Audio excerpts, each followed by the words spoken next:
Okay, good morning, guys. Ipsita, you have only joined. Okay, good morning, Ipsita. Let's start.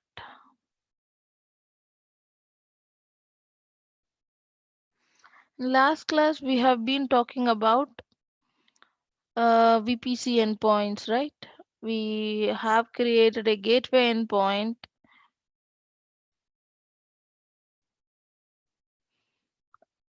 I have subnets, I have private subnet and route table. We have private route table. And we have created a gateway endpoint, and these gateway endpoint adds route in the private route table, right? Endpoints. So let us create one more endpoint. Let us create it for S3.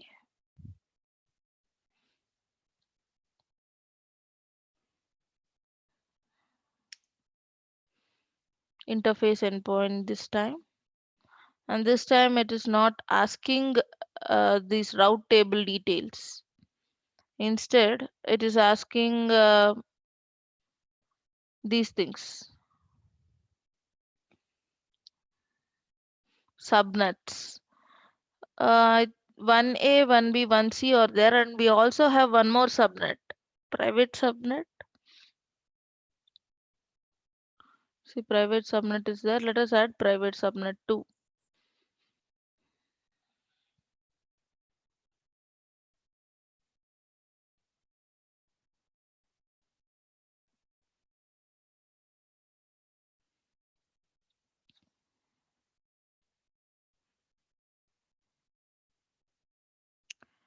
Here we should able to add 1B also.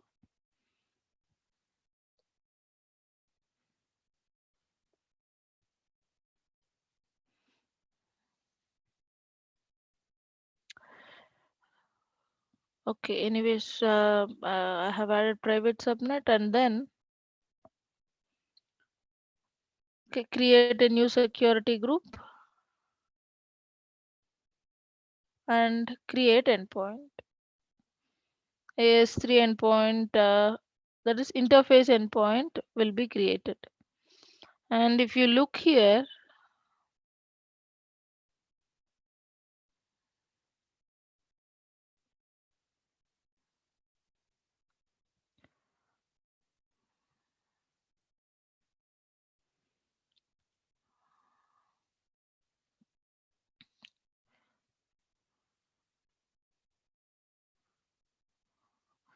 see it has DNS names.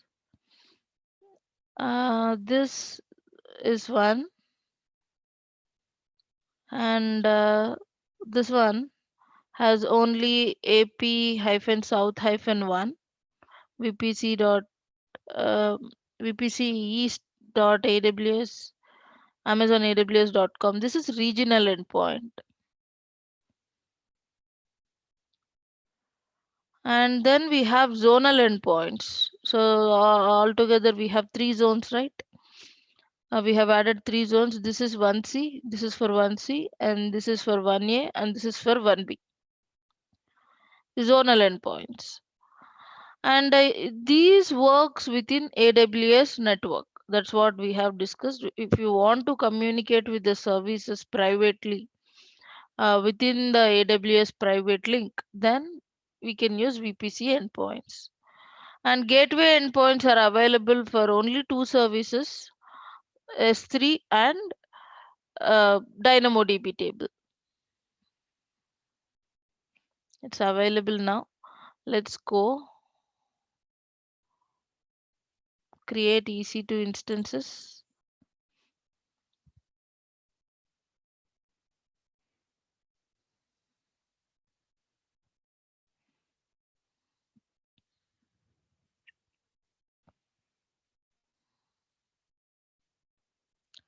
Select,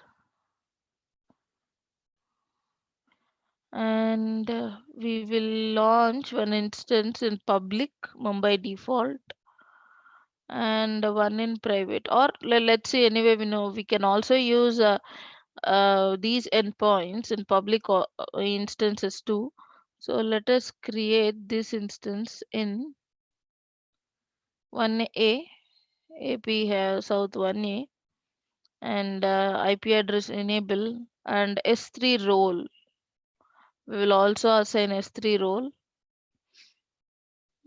I think this one EC2 and S3 role. Next, add storage, tags, security group.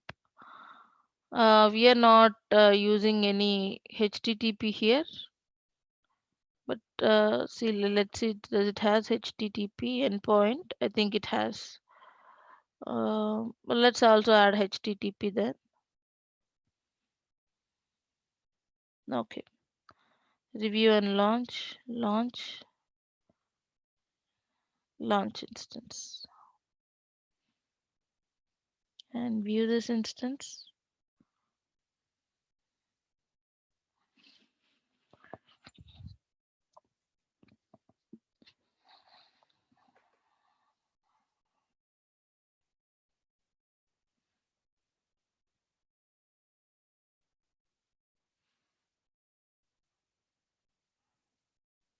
Running. Let us connect.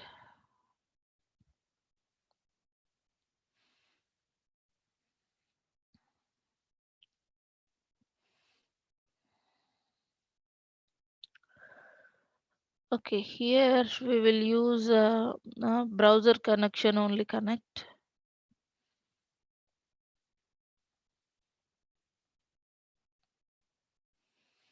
And we have assigned S3 role already. And it's working. All these are S3 buckets. And by using endpoint, so this S3 access uses public internet. And if you want to use the private AWS link without using the public internet, then we have to use the endpoint. Let's say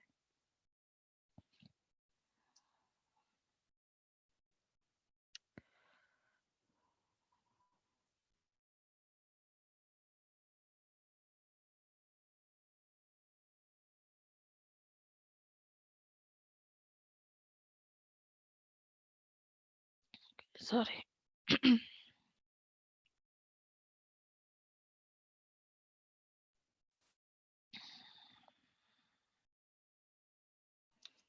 So we have two endpoints, right? Regional and zonal. So let's say region. Our region code is AP South hyphen 1, and then endpoint URL. Let's go and copy from VPC endpoint.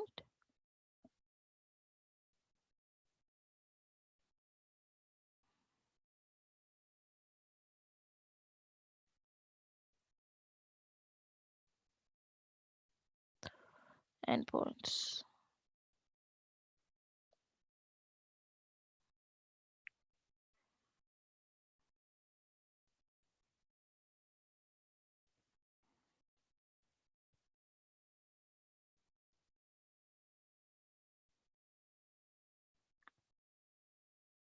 So these are the DNS names.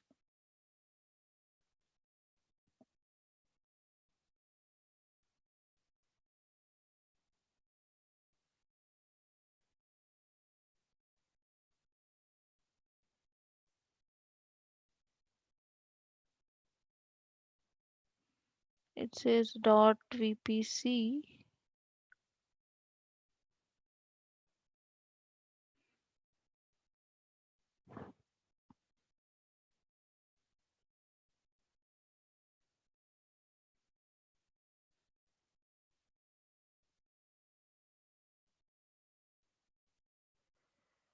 This is regional. Let's use this endpoint only from here.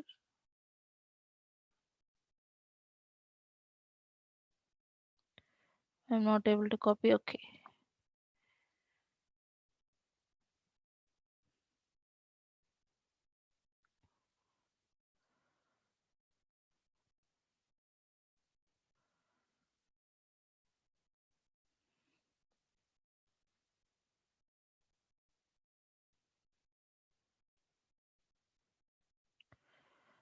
and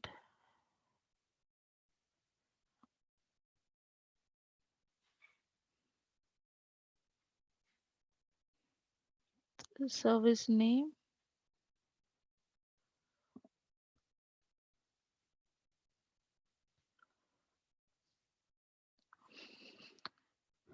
Let's say HTTPS or HTTP. Let us give a bucket name 360 digit MG demo bucket.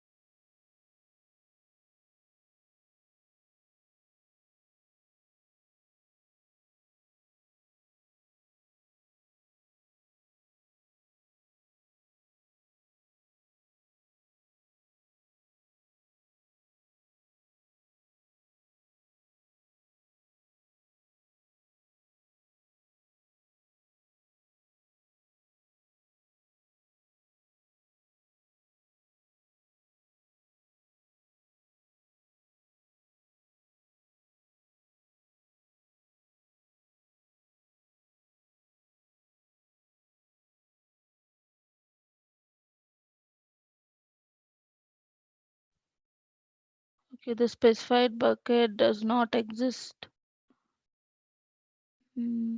Let's say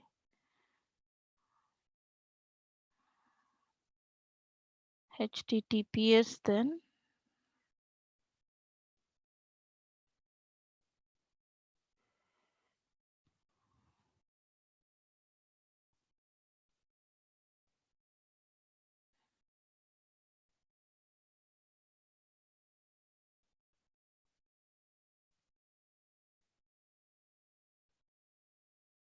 Okay.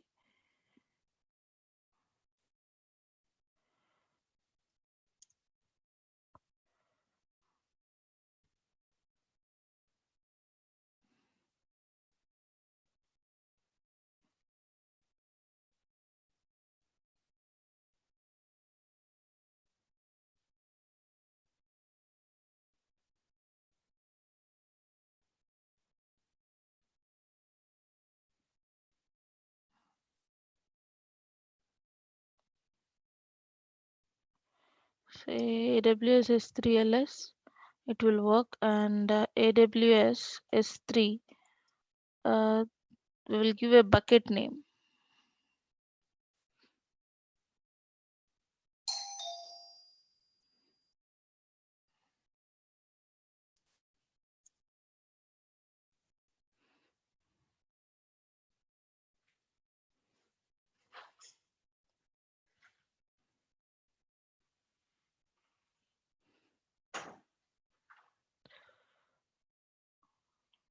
It's now stable and general use. So let's change the command.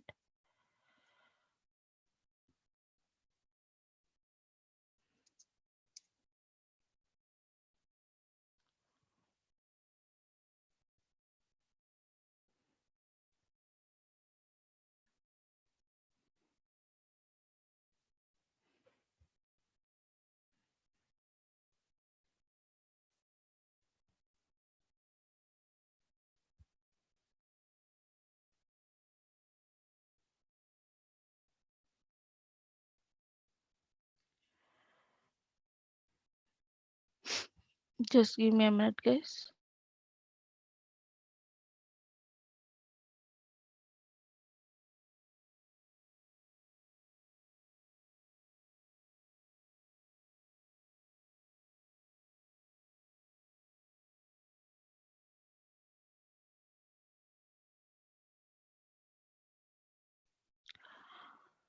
Okay, let's say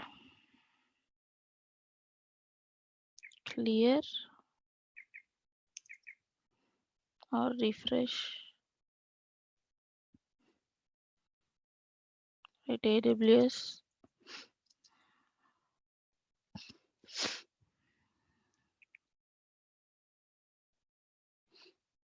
region.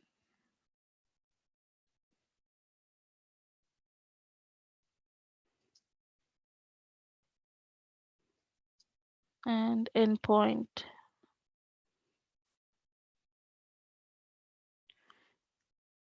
URL.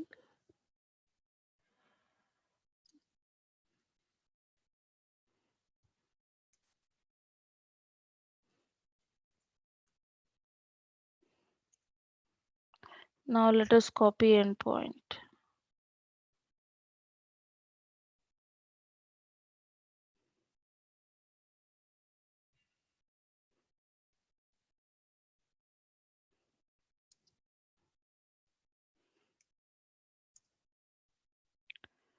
Says invalid endpoint. Okay.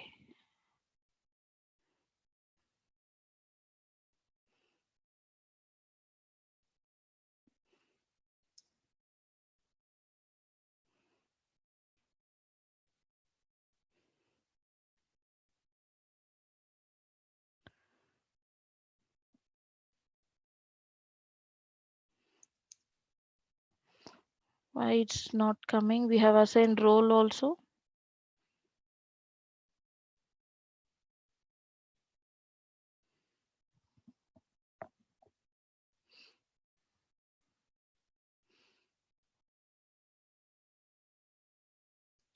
Let us give bucket name.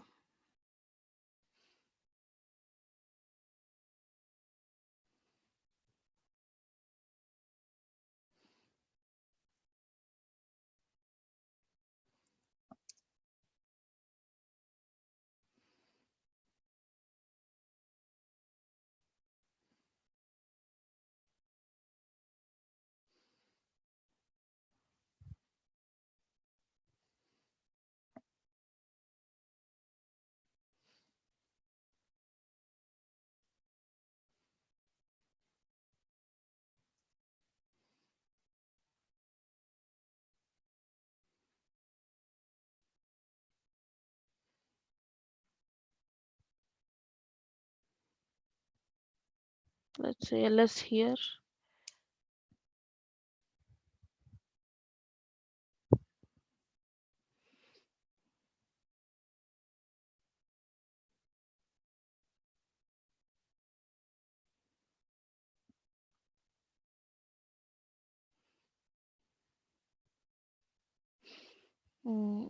Let's stop this and see with the different endpoint.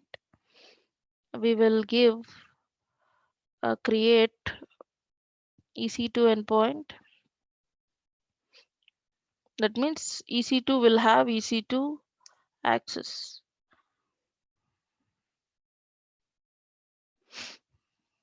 Interface. Let's say EC2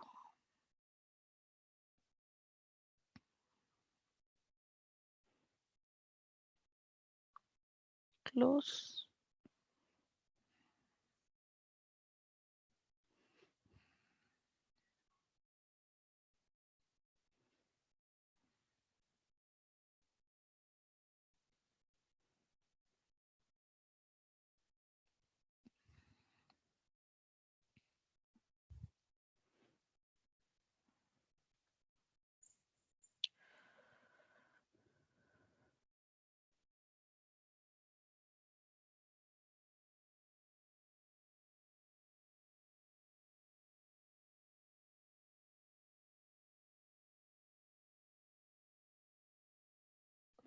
Okay, meanwhile, I'll go and assign roles to this EC2 instance. Let us go to roles. I am. Let us give EC2 to access role to access other EC2, right? Other EC2 related instances. Let us create a role.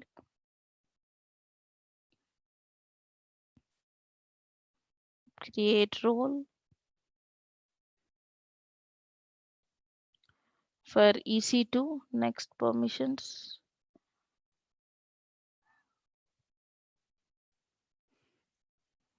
Let's give VPC. Amazon VPC full access. Let's give VPC full access. And next tags, review, and give a name EC2 hyphen VPC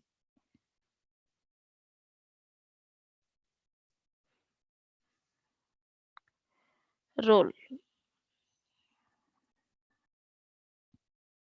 and create role.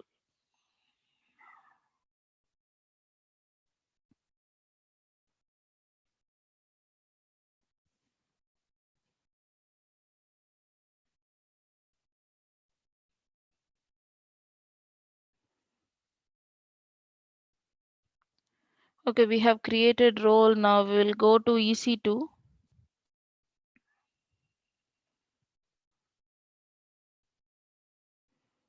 and assign the role to EC2.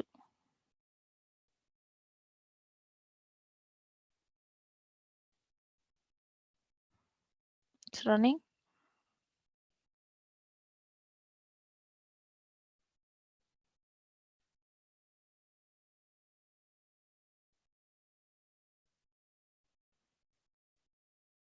And instances, here we will assign the role.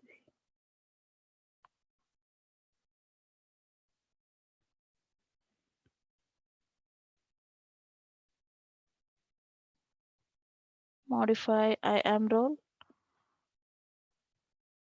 VPC role, save,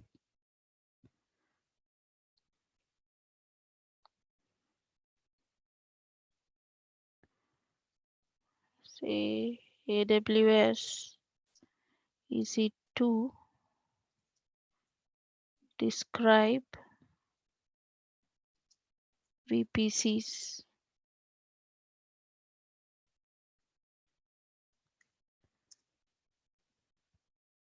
Specify the region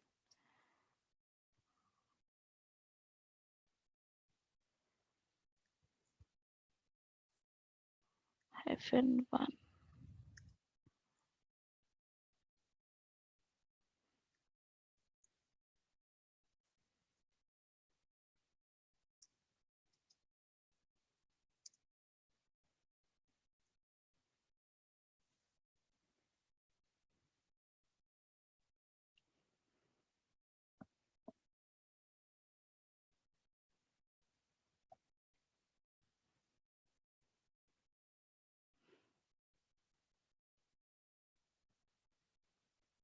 Let's go and edit the role then. It has to come.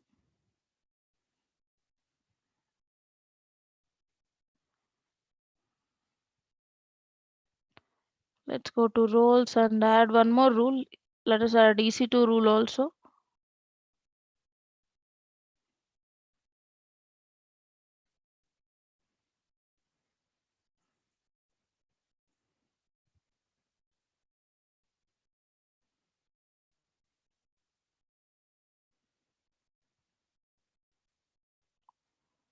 Okay, attach policies.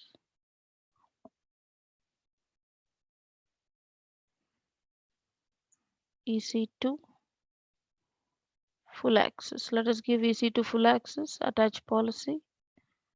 It has VPC now and EC2 also.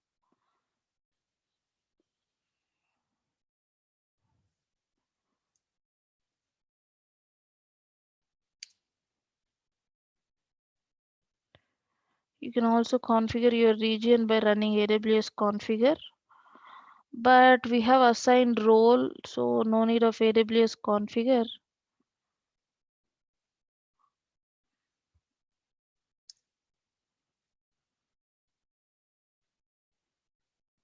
Describe VPCs.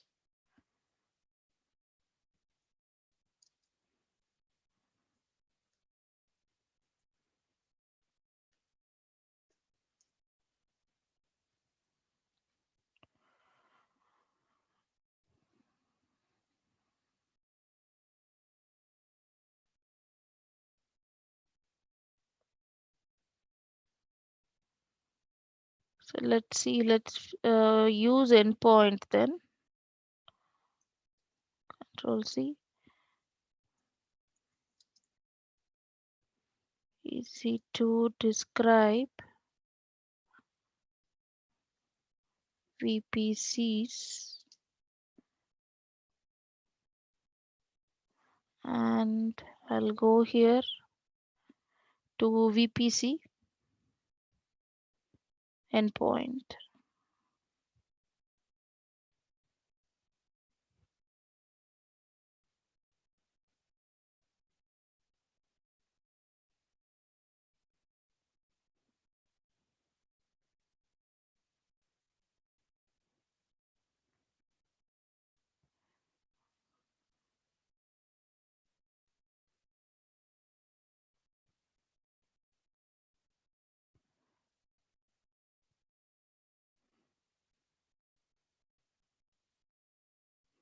Yes, and here we have this.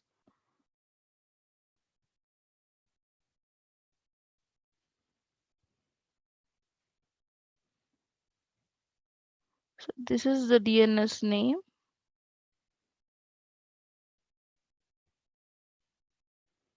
of region. Do we need to copy this? No, no need of copying this.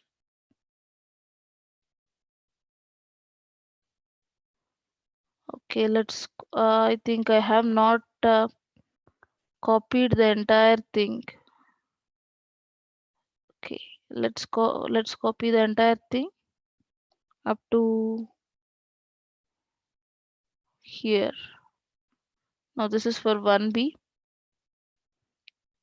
This is for 1B.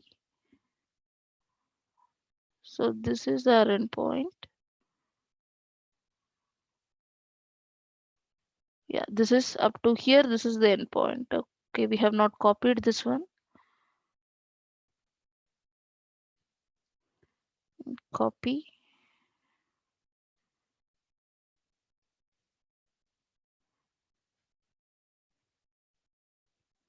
But this is code, I guess. Let's copy to here itself. If it not works, we will see. And let's give endpoint URL.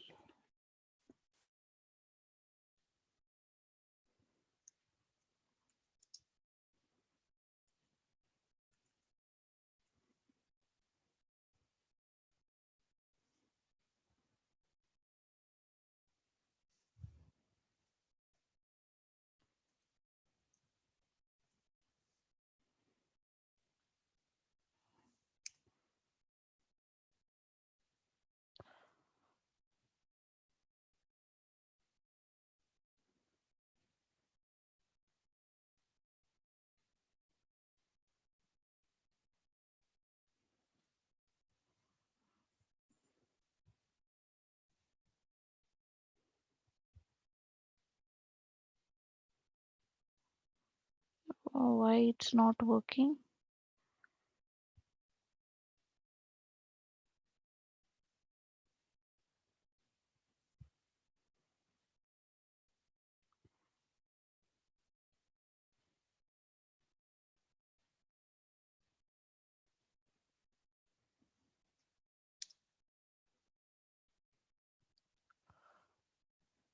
Okay, let us take this HTTP.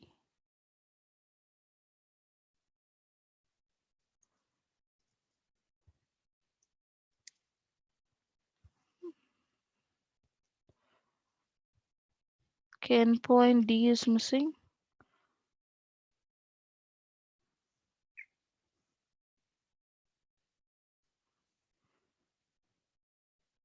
Okay.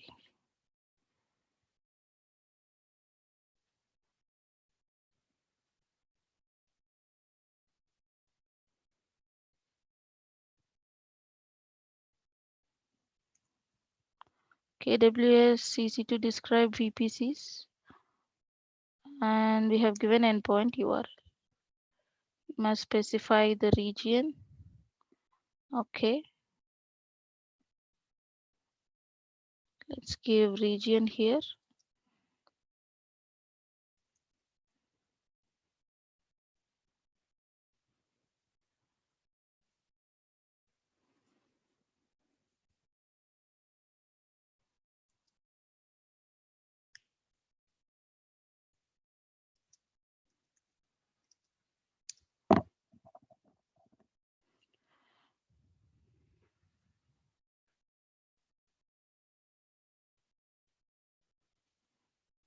So let's see for S3 then.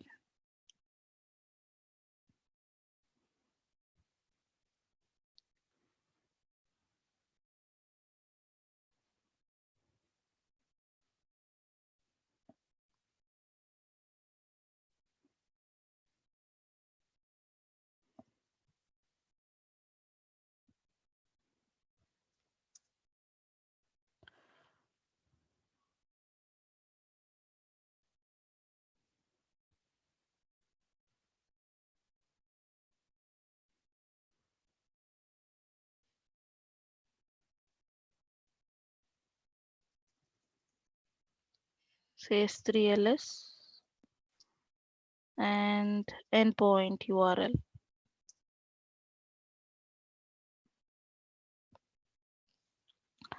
Okay, where it has gone wrong. Okay, I'll get you know tomorrow. It has to work. So when we give the endpoint, the operation has to work. But is it's stuck somewhere. We have also assigned roles. So we will talk about this in tomorrow's class. I'll let you know why it's not coming. Okay, let's go and delete the endpoints. It's best practice to delete everything once you're done.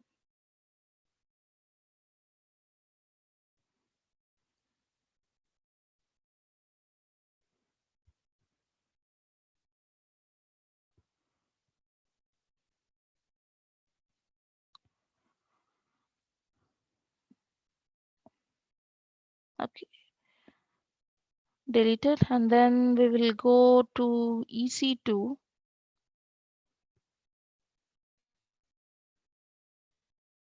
It's running. And we have discussed about different things in IAM, right? I'll go to IAM once.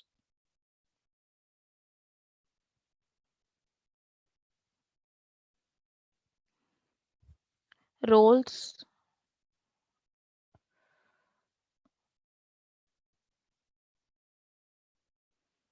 create a role. And we know by this time what a role is. And you can assign roles for AWS services, AWS accounts, web identities, and this one, something called SAML 2.0 Federation. AWS services, we know if we want to assign a permission for one service to access another service, we will assign a role to that service. Just now we have done, we have given a EC2 permission to EC2 itself, and then VPC permission to EC2, S3 permission to EC2. Right, we know this. And we can also allow other AWS accounts to connect and work with your AWS account through roles. So how we will assign access to AWS? We will create users, right? Users, and we will give management console access and CLI access. We already discussed this. So without adding a user, you suppose the other AWS account, another AWS account, they want to access of your AWS account, yes, you can assign using a role without actually creating a user, right? Because it's another AWS account. So if you want to bring in another users from another AWS account, yes, you have to assign a role for that AWS account. Give account ID, require external ID. So best practice when third party will assume this rule, some external ID or multi-factor authentication. And web identity. Suppose you want to give some web pages, you want to give some web applications access of your entire AWS account, then provide the web identity. So how those web applications has to prove their authentication, log in with Amazon itself or something called as Amazon Cognito. So there in Amazon Cognito we will register the IP pools. Already pre-registered ones can only use this web identity. and then Facebook, Google. See, you can see deb there. So it's for web applications. It's a web identity. Only if you want to allow certain web applications to access AWS and AWS services, then you use web identity here. And then SAML 2.0 federation. So this is also providing access to third party users which are not part of AWS. So we know we can create AWS users, right? Suppose if your organization is already having its own uh, so data, not data center, so they are already maintaining their employees database. They already have these authentication systems, users are there, and if they want to bring in those users as is without creating again users in AWS. Suppose there are 200 employees within an organization. So then, if they have decided to migrate to AWS, previously they used to work on premises. Now, if organization has decided to migrate to AWS, the enterprise management, everything will happen on AWS. Then the first thing they have to do is assign roles, policies, and create user identities and give that access to users. And they are already doing that on their own. And this SAML 2.0 federation in such scenarios helps to bring those users here. Right, if you're creating a role or API access, create an attribute and then type value. So SAML provider, and you can bring not only users. See, it's asking allow programmatic access or allow this one value. If you have assigned any value to sign in to the employees, so here. So that is SAML 2.0 provider. SAML is a technique used by organization. It's for security. The SAML 2.0 provider. And those are the different roles. And coming back, and here also in AWS we have identity provider. It provides identity without having users, without creating users. So you can provide identities, add a provider. So when so many users are there, then you can go with identity provider using SAML or OpenID Connect, which OpenID Connect says that it creates a trust a factor between AWS account and identity provider, such as Google or Salesforce. So already your employees database or you are maintaining your employees user accounts and bring in here through OpenID Connect or SAML, and then AWS will automatically assign user permissions. So if you have so many thousands of employees, it's better to go with identity providers rather than creating user identities for all of them. That is identity provider, and then account settings.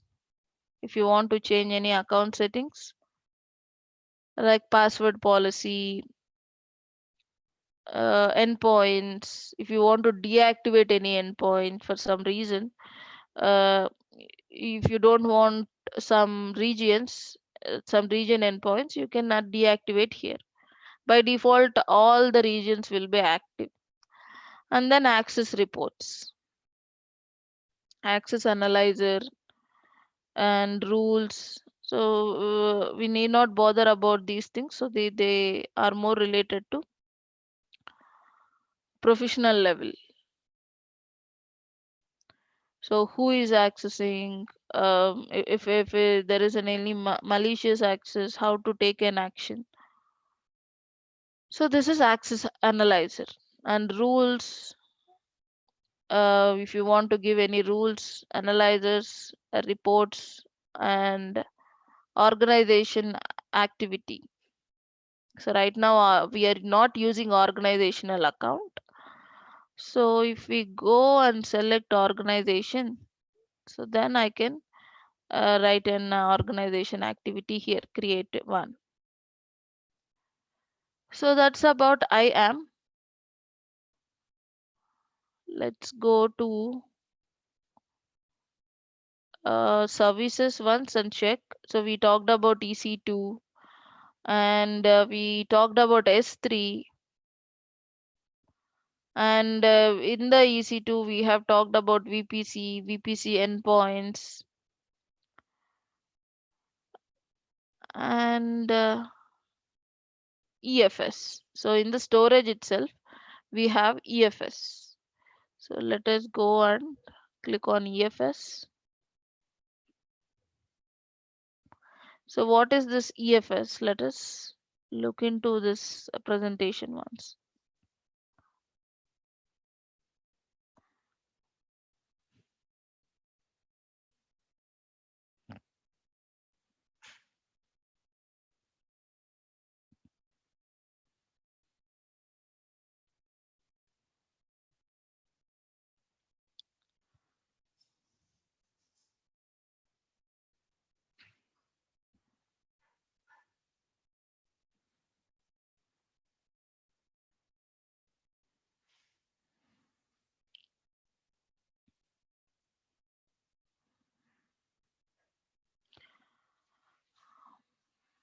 And while talking about storage,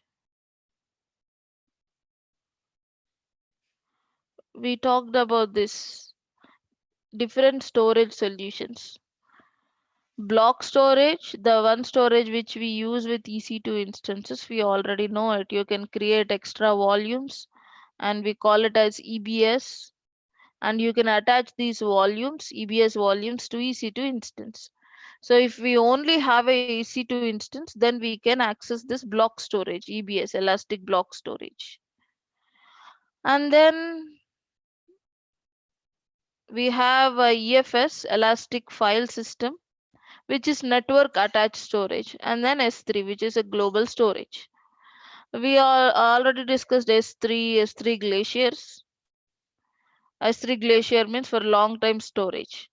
To it's archival storage.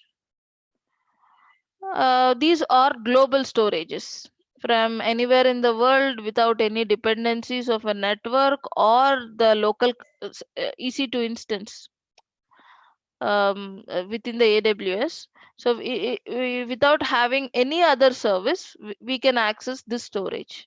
It's global. Via internet, you can access this. And the opposite of this S3 is block storage, and it is local to EC2 instance only. And through the EC2 instance only, you can access this block storage. And we have a network storage, network attached storage, or also called as network file system. And AWS calls it as elastic file system. That means network of computers can access this file storage. And compared with EBS and S3, EFS is bit expensive. But if you don't want to go for S3, you want an shareable file system, and suppose there are a group of users within the AWS, they are working on a project and they need a file system in common. It's a group of people, they're working on the same project and they need common files to share. So rather than assigning a EC2 instance and assign a EBS with same data, so if one updates anything in the project, then it will be local to his computer only. It will not reflect in the file systems of the other users. So now, rather than keeping the same copy of data in all the user computers, you can create a file system and share among the users. So in such scenarios, even though EBS is bit expensive than EBS, so having same data, you know that the same data has to be shared with multiple users. Rather than keeping that amount of data, say it's 10 GB of data or 50 GB of data. So rather than keeping that data in each instance, it's better to have a elastic file system. And we don't want object storage, we want a file system. So in such scenarios, EFS is the best option. And within your VPC, you can share this EFS. All right, let's go and create one EFS, elastic file system. Create a file system. Let us name it as demo EFS. VPC. And you can make your elastic file system regional one or one zone.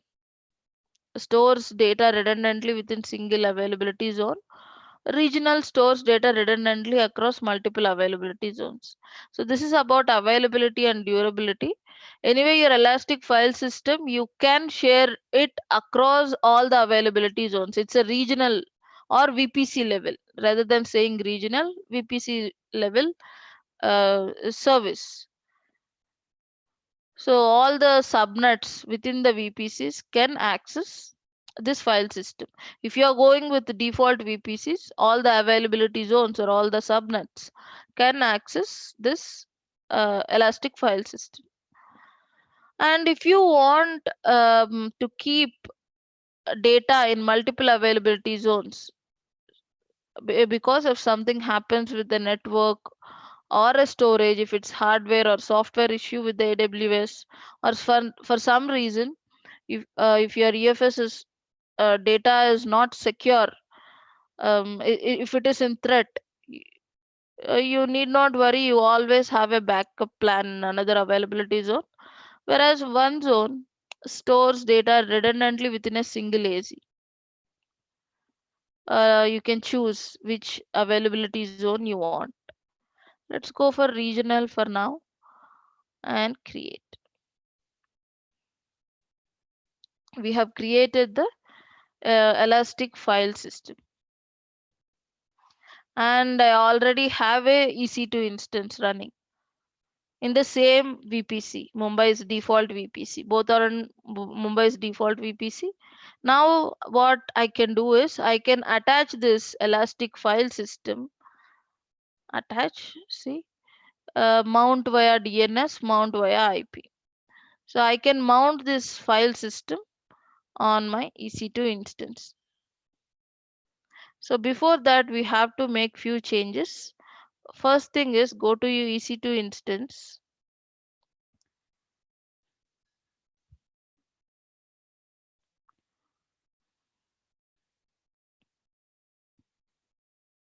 It's running. Edit the security group.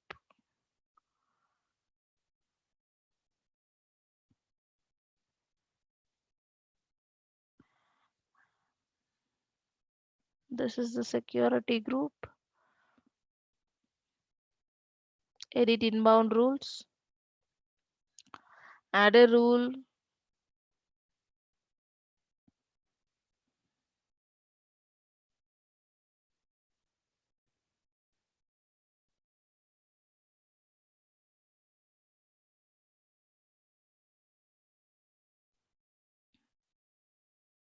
And it is NFS rule.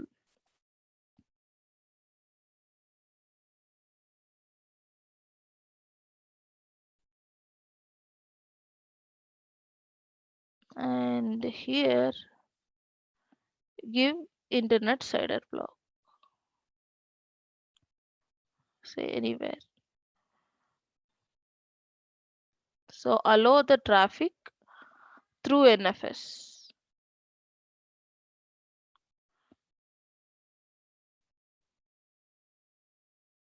Or we can also give VPC.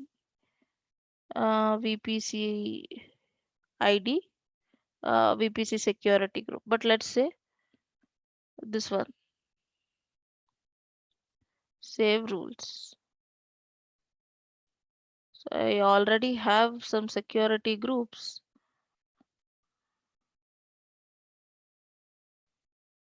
EFS security group 2.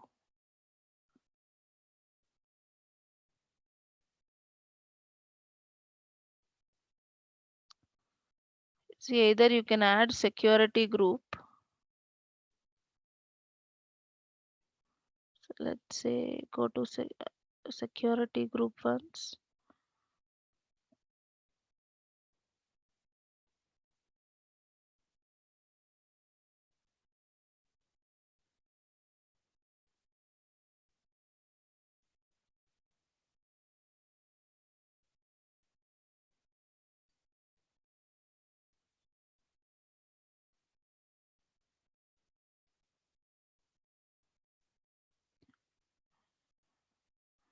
Okay. So either you can add a CIDR range of internet or a security group of your certain VPC. So let's go and see. So we have added the EFS rule.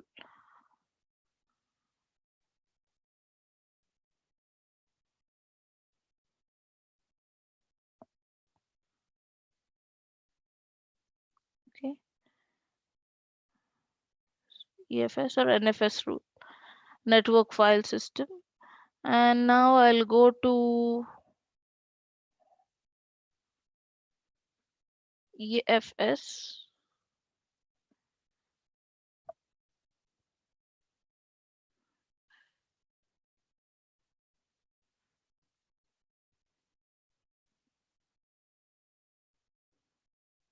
And here also we should add our EC2 security group. Let us go and check our EC2 security group.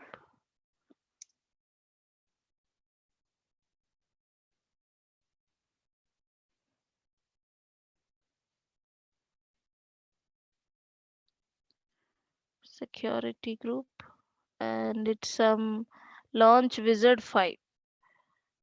Let's go to EFS.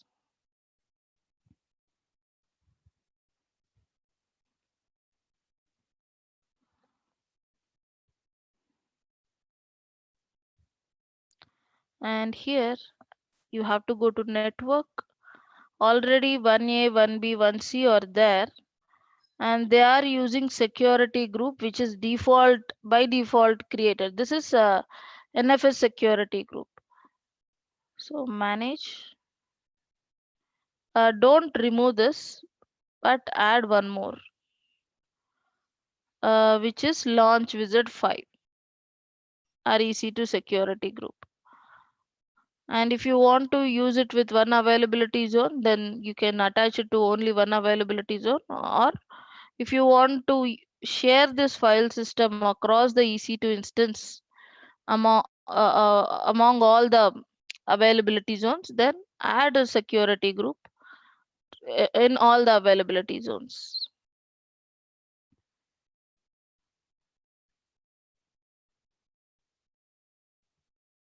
Some wizard 5, 3, 6.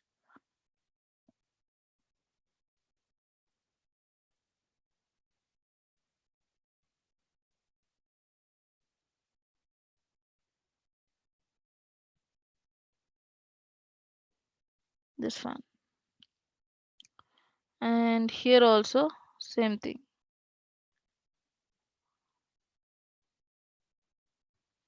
Wizard 6.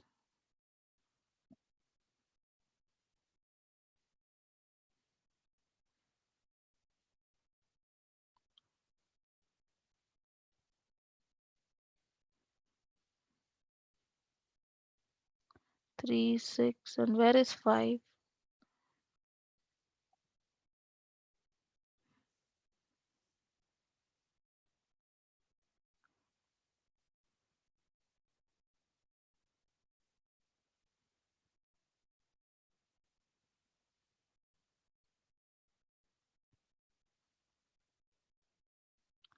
Yeah, launch wizard 5. Right, the first thing you have to do is edit the security group of EC2. And the second thing is come here and also edit the security group here and add the security group of EC2 instances. I have added, saved, where it has gone. Wizard 5.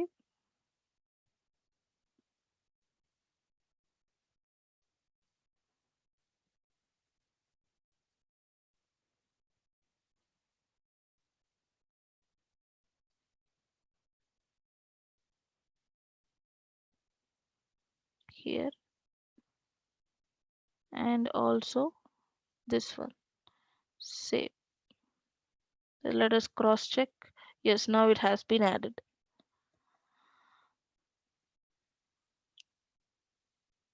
Now let's go to our EC2 instance. And if you remember at the starting classes, we have discussed mounting extra EBS volume on already running EC2 instance. In the same way, we have to mount EFS also. Attach our EFS with the EC2 instance, same like EBS. We have created a EFS, edited the security group. Now we have to mount it. So mounting options, if you are attaching this EFS while creating your EC2 instance itself will be a different. If you want to attach EFS file system to the existing EC2 instance, it will be different. See, let's say launch instance, and here select this one, and also next configure instance details. Here you can attach the file system. Create not this one.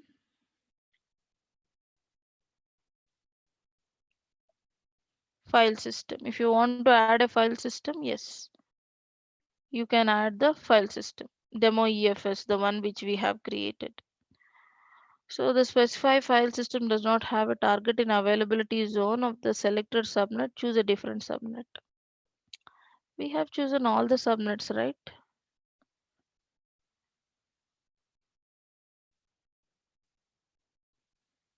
Then, so now it's not coming. Okay, this is one way you can attach file system here. And if we already have a instance and now we want to attach a file system to this instance. Now how you can do it? Go here, connect to it.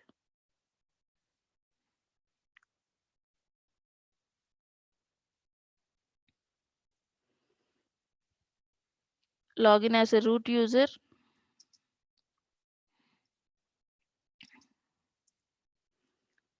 df-h will tell about the uh, disks that are mounted. So only one disk is there, -dev -xvdal 8 GB, which is the root one. So we will say -df dot. See, then you'll get to see only the disk. The file system has only one disk mounted, and that is root one. No extra EBS. Now we want to mount EFS. So to mount this EFS, we need to install Amazon Utils package. So let us say sudo yum install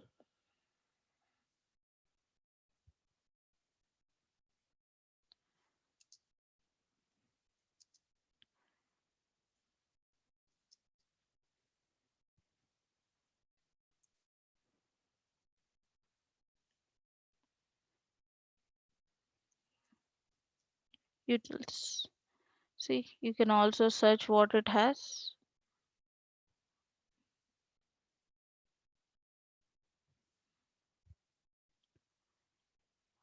Amazon Utils contains packages and we are using EFS package.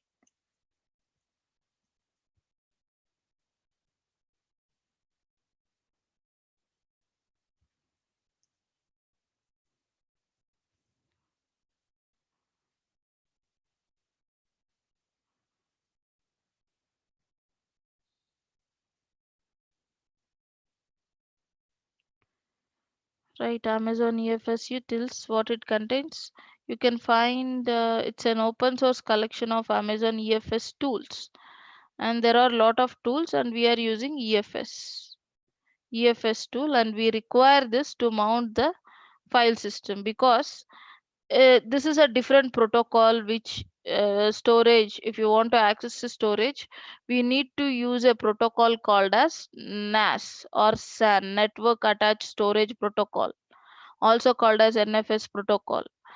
And to use this protocol, we should install Amazon EFS utils. So that's what we are doing. Let hit enter.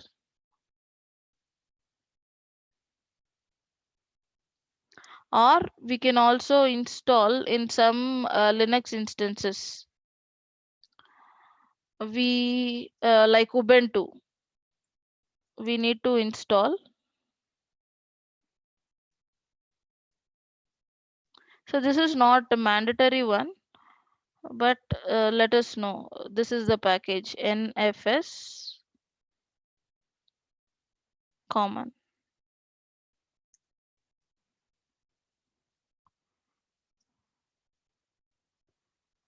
No package NFS common available. So this is mount helper. But anyway, we have installed EFS, that's enough. I think this is for other Linux distributions. So we have installed this. Now we will mount.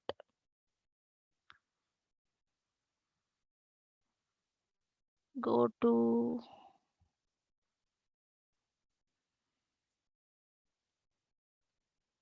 EFS.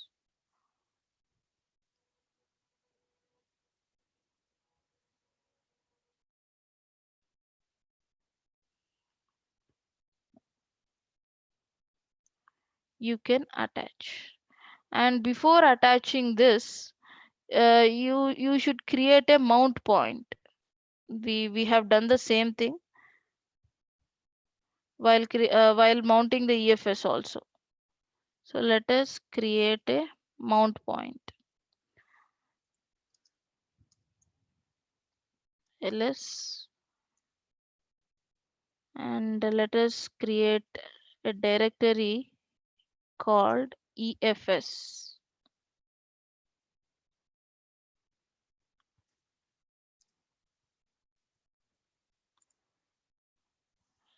See, we have created a mount point EFS.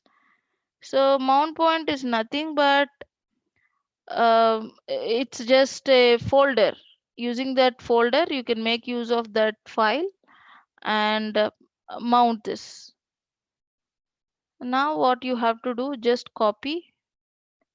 See, using the EFS mount helper, you can copy this or using NFS client. So let us try this using, if it doesn't work, we will go here. Right, we have not installed the NFS client, we have installed EFS utility for Amazon. So this will work for us rather than this. So let us copy this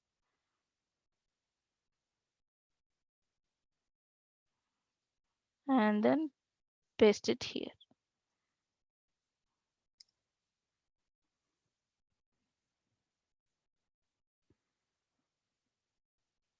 So it has been mounted. I'll say df -h. Okay, I can see only -dev -xvdal.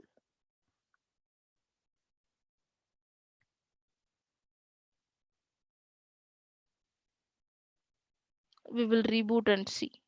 Not reboot. Say refresh. df hyphen h. Now it is there. See here, we are using EFS.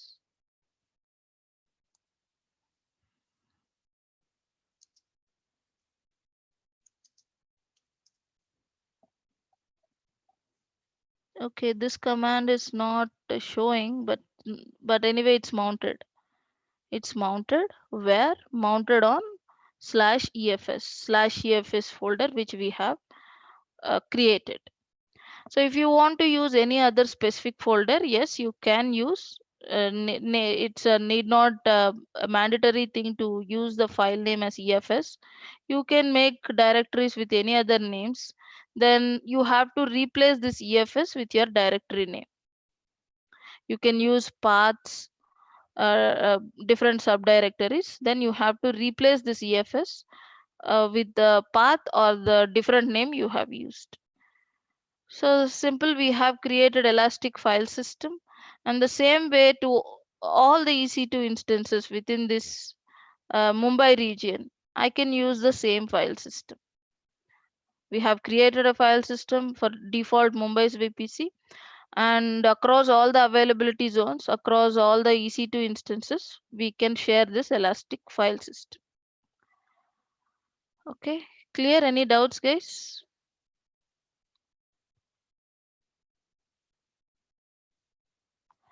And yeah, regarding VPC endpoints, I'll let you know tomorrow why we are not getting that.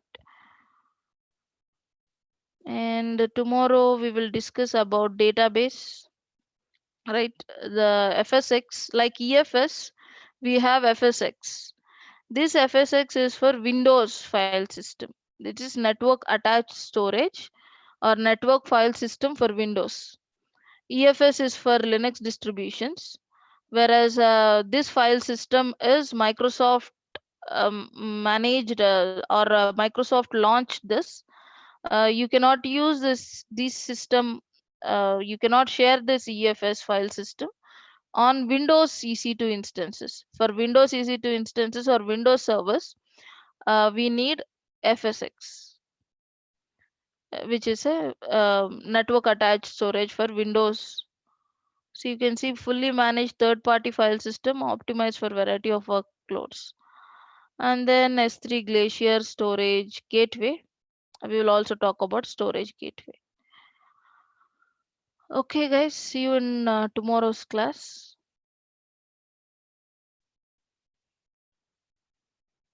Yes. Okay, guys, bye. See you tomorrow.